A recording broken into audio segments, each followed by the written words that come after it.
America is the strongest empire in world history, with a military force that operates as the global police force in all but name only. So, what would it take to bring down a Goliath of this magnitude? If that question makes you curious, you have no idea how curious it makes America's enemies. In fact, it's something they've been thinking very hard about for many decades. Now, obviously, the USA can't be taken down by conventional head-to-head combat. Their military is simply too strong, too powerful, and too advanced. But that doesn't mean there aren't other methods. With a combined approach, some ultra-sneaky techniques, and a whole lot of luck, it's still unlikely but somewhat possible, if, and only if, America's enemies all team up to take down Uncle Sam. This is how. Step 1. Propaganda. This is perhaps the best tool to create division and destabilize a country. Go on Twitter, Instagram, Facebook, you name it, and you'll see countless viral posts spreading disinformation about extremely divisive things, most likely posted by anonymous Russian troll farm pages. And yes, we know they exist. To give you an example, you might have heard of Russian troll farms, the most prominent one being the Internet Research Agency, which interfered in the 2016 US elections. But that's just Russia. Like I said, this requires America's enemies to team up. So let's add China in too. We've developed highly advanced state media outlets like People's Daily and the Xinhua News Agency to wage their own information war. The most detailed study of China's internet trolls to date, published by Harvard and Stanford professors, estimates that they number 2 million people and fabricate almost 450 million pieces of content each year. But in addition to this, the CCP has raised an army of more than 20 million part-time network civilization volunteers to amplify content favorable to its rule. This is all part of an effort to regularly distract the public and change the subject from any policy-related issues that threaten to anger citizens enough to turn them out onto the streets in China. But that's not to say they aren't doing the same thing on American social media, because they are. In fact, many Chinese troll farms have literally been busted by the Department of Justice fairly recently. But in this hypothetical, if they were to redirect a lot more of their energy purely on blasting America with an overwhelming stream of disinformation, and gradually disintegrate the public's trust in their government, especially alongside Russia and other US enemies, the results can be catastrophic.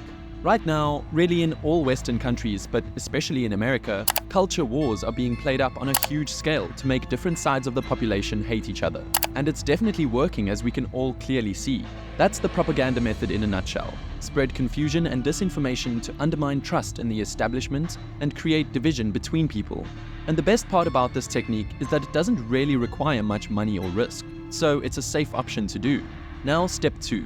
After a few years of propaganda, the United States of America is now at a point where the country is divided in multiple different ways based on politics and culture. Many people think the government is a sham and has no real power, and that others secretly do. Basically, absolutely no one trusts or believes in the institutions that hold up the country anymore. So what comes next? Well, this may sound crazy, but it's the same thing but just taking it to another level. I probably can't say this on YouTube without, and without the FBI starting to track me. But it's getting rid of the president. There's already a strong historical precedence for governments funding and instigating civil wars in enemy countries. This can be done through a coup or, the JFK way. But if done, it must be done in a way that the entire blame can be shifted to one side of America, like a false flag operation. For example, if this happens to a Democratic president, put all the blame on the Republicans, and vice versa.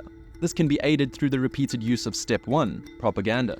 We've seen this step be enough just on its own when involving a foreign power, of course. For example, with the assassination of Archduke Franz Ferdinand being the most immediate cause to finally trigger World War I. So this could potentially work as well in the case of a civil war, if done correctly, which it would need to be because of how strong America is.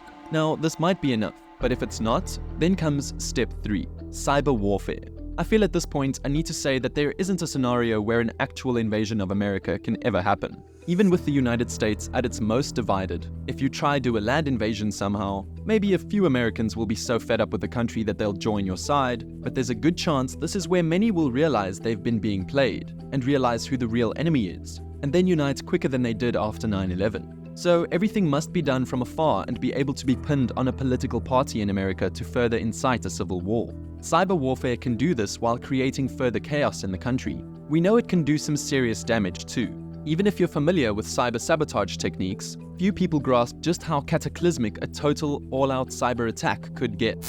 To give some perspective, the three main potential targets for hacker attacks on the US would be underwater network cables, oil and gas pipelines, and the electric grid. If even just one of these strike points suffered serious damage, the entire country could fall into complete disarray.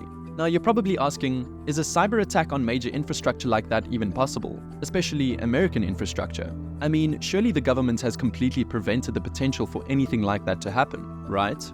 Well, not really. And actually, that's the real scary part. Even on America's Cyber Defense Agency's literal website, they state that China almost certainly is capable of launching cyber attacks that could disrupt critical infrastructure services within the United States, including against oil and gas pipelines and rail systems. So yeah, it's possible.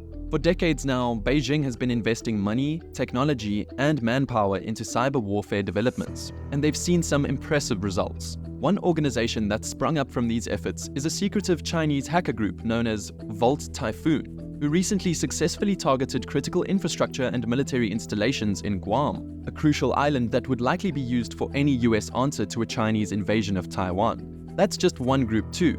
The NSA, along with Microsoft and Cisco, are all in agreement that China's goal is developing capabilities to disrupt critical infrastructure in the event of a future conflict.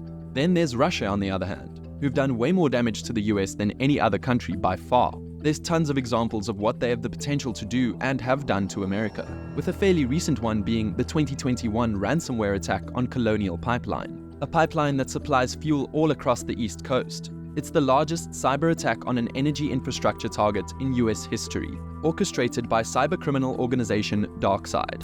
During the attack, they essentially held the entire pipeline hostage, forcing Colonial to temporarily shut down its operations for 6 entire days, until it ultimately paid the hackers almost $5 million worth of crypto to regain access to their own systems. Not only did the attack lead to a declared state of emergency, but it caused widespread fuel shortages in the region because of panicked hoarding of gasoline.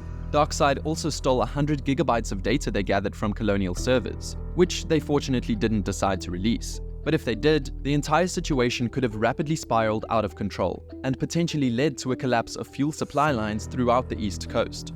On top of all this, intelligence officials also claim that Russian hackers have developed a malware program called Pipe Dream, which could shut down natural gas facilities all over America. Now, from here, any further steps to collapse America get a bit tricky, because there's nothing more you can really do without outright revealing yourself as the mastermind behind everything. Unless, of course, the propaganda is so good that no one would believe it's a few foreign countries meddling anyways, and it's all really just the quote-unquote deep state doing this. And even then, any further steps will start to negatively influence your country too.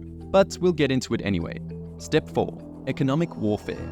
This one is a bit problematic because America is by far the economically strongest country in the world. They make up more than 30% of the entire world's economy. I mean, California alone would be the 5th largest economy in the world, almost as big as Germany's. So, simply put, you will lose the war of tariffs, sanctions, preclusive purchasing, all of it, even in combination with other countries, because they all rely on America.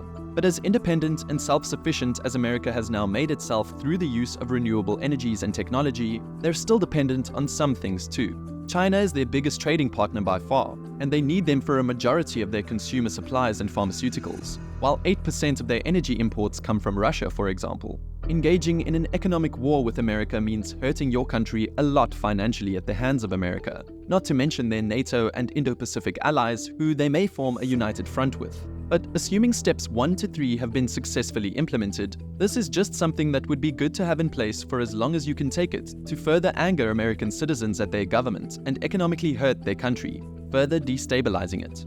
There's nothing else really past this point that can be done to collapse America without utterly destroying your own country. But while we're on that topic, we may as well include it. So finally, step 5, nuclear warfare.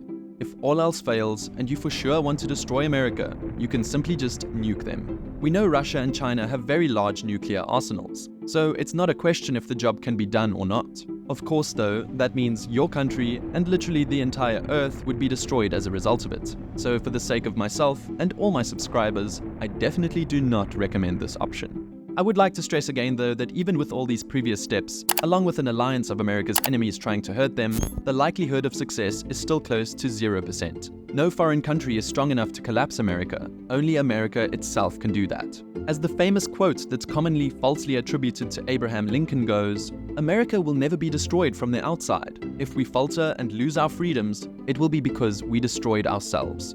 Thank you for watching.